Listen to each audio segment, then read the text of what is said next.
If Ruto was a good president, if Ruto was a good president, who would have an issue with him?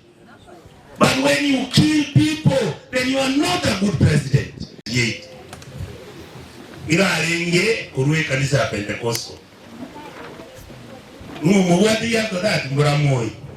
Moi Kanisa Kiaring. Yeah, I see. Moya Kola, what is the next? Murangi Making Kiari. Garo Mukato Junanji.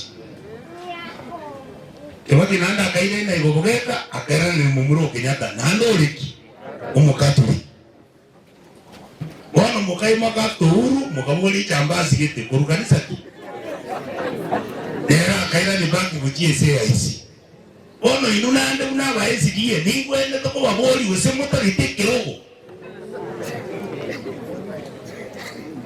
ima yati wase mwanyubwa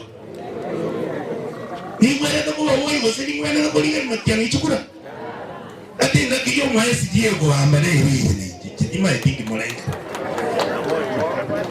usema nande tokera na katoliki noni jino mukatoliki yomoje kwa wana nile ikinenge nkomwalo etikale mukolete most probably ogende Zambia baligiri mwa SDA obere president ogende Malawi baligiri mwa SDA obere president ono nuwa Kenya yani gerege ndeke ko usema no.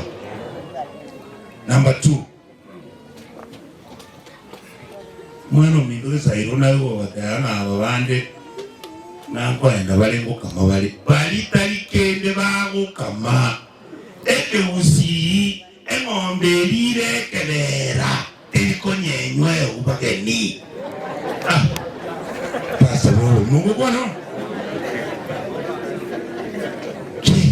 Let's be honest. If Ruto was a good president, if Ruto was a good president, who would have an issue with him? But when you kill people, then you are not a good president.